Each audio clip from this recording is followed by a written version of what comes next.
من الشیطان الرجیم بسم اللہ الرحمن الرحیم اللہم صلی علی سیدنا مولانا محمد وعلی آل سیدنا مولانا محمد وبارک وسلم علیہ صلاۃ و سلام علیک یا سید رسول اللہ وعلی آلہ وصحبہ یا حبیب اللہ الحمدللہ۔ ان قریب انشاءاللہ ربیع الاول کا چاند نظر آنے والا ہے اور ہمیں چاہیے کہ ہم اس کی تیاری کریں۔ یہ عشرہ ربیع الاول جو ہے بہت اہمیت کا حامل ہے، کیونکہ یہ ربیع الاول جو ہے کہ تمام عیدوں کی عید ہے، کیونکہ آقا رسول کریم صلی اللہ علیہ وسلم اگر ہمارے درمیان میں نہ آتے تو یہ قرآن آتا ہی نہیں۔ کہاں سے آتا؟ آقا پر جب قرآن نازل ہوا تو اس میں پتہ لگا کہ حضرت ابراہیم علیہ السلام بھی کوئی نبی ہیں، حضرت اسماعیل علیہ السلام بھی کوئی نبی ہیں، انہوں نے قربانی دی اور وہ عید الاضحیٰ بنی، یہی ہے نا۔ اور پھر سرکار جب آئے اور اس آپ پر قرآن نازل ہوا، وہ رمضان مبارک میں نازل ہوا، رمضان مبارک آپ کو ملے، یہی بات ہے نا۔ عید کس لیے منائی جاتی ہے؟ عید الفطر، رمضانوں کی خوشی میں، قرآن کی خوشی میں۔ اگر وہ نہ ہوتے تو نہ قرآن ہوتا نہ رمضان ہوتے تو عید الفطر کس بات کی ہوتی؟ یہ اسی لیے کہا جاتا ہے کہ یہ عیدوں کی عید ہے۔ پھر ایک عید اور ہے، وہ مومنوں کی عید ہے، وہ ہے جمعۃ المبارک۔ اگر سرکار نہ ہوتے تو کیا ہوتا؟ جمعے کا پتہ پڑتا۔ آپ نے بتایا کہ آدم علیہ السلام جمعے کو پیدا ہوئے اور وہ عید منائی جاتی ہے، جمعے کا دن عید کا دن ہے۔ اضافی 2 نماز اس کے رکعتیں شامل کری گئیں آپ کی، ہے واجب جمعہ یعنی کہ ظہر کو ختم کر کے جمعے کو ترتیب دی گئی اور اس میں خطبہ بھی دیا گیا، جیسے 2 عیدوں میں ہے نا۔ یہ تیسری وہ مسلمانوں کی عیدیں ہوئیں اور یہ مومن کی عید ہے، یعنی کہ جو سرکار پر بے تحاشا محبت رکھے، اپنے جان مال ایمان والدین کاروبار اپنی نفس سے بھی زیادہ اپنی جان سے بھی زیادہ جو محبت کرتا ہے وہ مومن ہوتا ہے۔ اور کہا کہ جمعہ جو ہے وہ مومن کی عید ہے۔ اندازہ لگا لیں کتنی اہم 3 عیدیں ہو گئیں، نہیں تو کوئی انکار کرے اس باتوں سے۔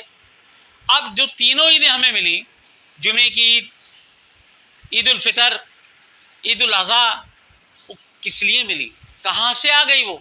ارے آقا آئے تو ہوئی نا۔ آپ انکار کرتے ہیں کہ عید نہیں ہے۔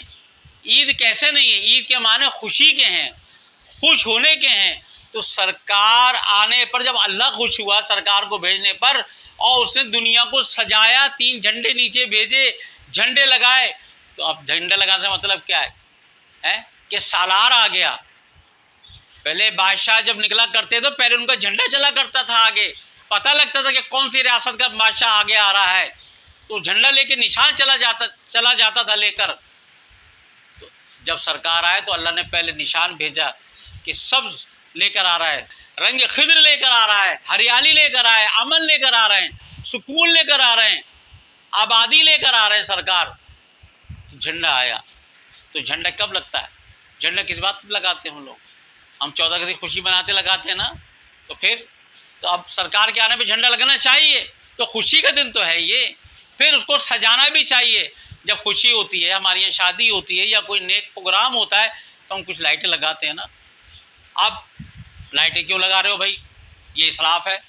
اور کاموں کے لیے اسراف نظر ہمیں نہیں آتا، ہم میلے ٹھیلے لگا رہے ہوتے ہیں، اسراف نظر نہیں آتا۔ لیکن اگر گھر سجا لیا جائے اس خوشی میں کہ عیدیں لانے والا آ رہا ہے، یہ سب سے بڑی خوشی ہے کہ 3 عیدیں ہمیں ملی، تو ہمیں وہ 3 عیدوں کے بس ایک عید اور بنا لو، خوشی منا لو۔ ہم یہ نہیں کہہ رہے کہ اس کی نماز پڑھی جائے، اس کو تصور یہ نہ کریں کہ 3 عیدوں میں نمازیں ہیں، نہیں، اس میں نماز تو نہیں ہے، لیکن شکرانے کے نفل بھی پڑھے جا سکتے ہیں۔ آپ پڑھیں کہ یا اللہ تیرا شکر ہے کہ تو نے ہمارا ایسا نبی بھیجا جو امن لے کر دنیا میں آیا، جنگ جدل فساد تباہی لوٹ مار چوری ڈاکہ زنی یہ سب ختم کر دیا گیا، اور ہمارے اسلام میں سرکار کے بعد عورت کو عزت ملی ہمارے معاشرے میں، جو اس دنیا کو تشکیل دینے میں اہم کردار ادا کرتی ہے۔ وہ ہماری ماں موجود، ہماری بہنیں ہیں اس میں موجود، ان کو عزت ملی، ان کو جائیداد میں حصہ ملا۔ ایسا معاشرہ جہاں پہ بوڑھوں کو عزت ملی، جہاں بزرگوں کو عزت ملی، نوجوانوں کو عزت ملی ہر مقام پر. میرے سرکار نبی پاک صلی اللہ علیہ وسلم نے قانون دیا ہمیں معاشرے کا کہ ہمیں نوجوان کی کس طرح عزت کرنی چاہیے, ہمیں بوڑھے کی کس طرح عزت کرنی چاہیے, ہمیں بزرگوں پر کس طرح عزت کرنی چاہیے, کیسی شفقت کرنی چاہیے, کیسی ان کی مدد کرنی چاہیے, بچوں کو شفقت کے ساتھ کس طرح رکھنا چاہیے, ان کو کیا سکھانا چاہیے. تو یہ سب کہاں سے ملا؟ سرکار کے آنے کے بعد. سرکار آئے تو قرآن کریم آیا, آپ پر اترا, اور آپ نے صحابہ کو بتایا کہ یہ قرآن کریم ہے, آج یہ آیت اتری ہے, آج یہ معاشرے کی آیت اتری ہے, آج اس سے حرام اور حلال کی آیت اتری ہے. انہوں نے منجمد کیا. تو اس نظام کس نے دیا؟ کیا ہم نے خدا کو دیکھا؟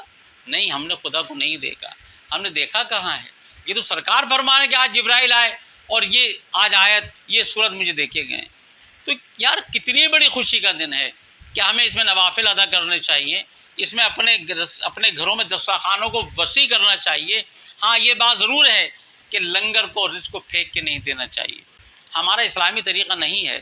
قرآن میں بار بار آیا جب تمہیں کوئی خوشی ملے, چاہے ربیع الاول ملے, چاہے بقرعید ملے, چاہے آپ کو مقدس محرم ملے, چاہے آپ کو شب برات جیسا موقع ملے, توبہ کرنے والا کی رات ملے, نصف شعبان, تو اس میں سے اللہ نے فرمایا کہ اپنے دسترخوانوں کو وسیع کرو.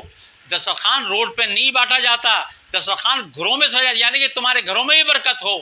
تمہارے گھروں میں جب لوگ آئیں گے تو آپ سے آپ کے تعلقات معاشرے کے اندر بحال ہوں گے, آپ کی دوستیاں بڑھیں گی, آپ کی ملاقاتیں بڑھیں گی, اور یہ ساری چیزیں پھر ان کو کھلایا جائے گا. اس میں غریب بھی آئیں گے, اس میں مالدار بھی آئیں گے. دسترخوان دعوتیں نہیں ہونی چاہیے. دسترخوان کا مطلب ہے ہر غریب امیر جو بھی آپ کا محلے میں رہتا ہے اس کی آپ کو بلائیں, لنگر کریں, اس کی دعوت کریں کہ آؤ ہمارے یہاں دسترخوان لگا ہے. تو دسترخوان میں محبت کے ساتھ, تقدس کے ساتھ, رزق کے اور ادب کے ساتھ آپ اس کے دسترخوان کو وسیع کریں اور ان کو ربیع الاول میں کھانا کھلائیں, اپنے گھروں کو سجائیں اور تقدس کے ساتھ اس کے بینرز اپنے اندر آویزہ کریں اپنے گھروں میں سرکار کے روضہ مطہرہ کے, تاکہ وہ ادب اس کا قائم رہے. اور ہمیں سرکار کے جشن پر اگر اللہ نے دیا ہے تو اچھے کپڑے پہنیں. جیسے سرکار جمعے کے روز عید کی سمجھ کے عید مناتے تھے, اور آپ اپنے گھر میں سب سے اچھا جو لباس ہوتا تھا, صاف ستھرا لباس ہوتا تھا, وہ آپ زیب تن کر کے مسجد میں جایا کرتے تھے نماز کے لیے. اسی طریقے سے جب سرکار کا دن آ رہا ہے تو ہمیں کیا کرنا چاہیے؟ ہمیں منہ موڑ کے بیٹھ جانا چاہیے؟ نہیں, ہمیں اپنے بچوں کو بتانا چاہیے کہ دیکھو یہ وہ دن تھا کہ جب معاشرہ بدحالی پہ تھا, قتل و غارت کا بازار گرم تھا, کسی کی عزت نہیں تھی, کسی کی حرمت نہیں تھی, کوئی انصاف نہ تھا, جنگ و جدل تھا. تو یہ آج ہمارے سرکار آئے تو نظام لے کر آئے ہمارے پاس کہ بھائی امن امن امن. اسلام کا معنی ہے امن, سلامتی کا دین, تو ہمیں سلامتی رکھنی چاہیے. تو ہمیں یہ درس دینا چاہیے اپنے مدارس میں, اپنی خانقاہوں میں, اپنے دارالعلوم کے اندر ہرے جھنڈے آویزہ کریں آپ, اور یہ درس دیں کہ بھائی یہ اب عید آ رہی ہے, خوشی کا دن ہے. عید کا مطلب یہ نہیں کہ جا کر نماز پڑھیں. آپ تصور کرتے ہیں لوگ یار اب تو عید بنا رہے ہو, تو ایسا نہیں ہے. عید خوشی کو بھی کہتے ہیں, بغیر نماز کے بھی عید ہوا کرتی ہے, جس میں نماز نہیں ہوتی عید ہوتی ہے. تو بات یہ ہے جب انسان خوشی مناتا ہے, یہ شادی کیا ہے, اس میں خوشی ہوتی ہے, کیا عید, اس کو بھی عید کہتے ہیں لوگ, کیونکہ خوشی کا دن ہے. خوشی کے معنی عید کے ہیں. اب عید کا تصور آپ سے بقرعید اور عید لے لیں تو وہ آپ کا قصور ہے, آپ کے ذہن کا قصور ہے.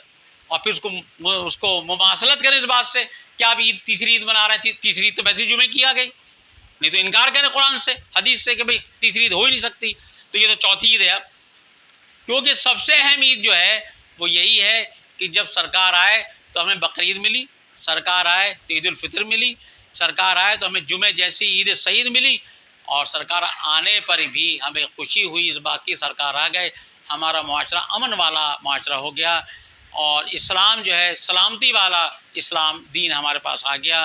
یہ اللہ کا کرم اور فضل ہم پر. اللہ تعالی ہمیں عید میلاد النبی منانے کی اچھی طریقے سے ادب کے ساتھ توفیق عطا فرمائے. وما علینا الا البلاغ.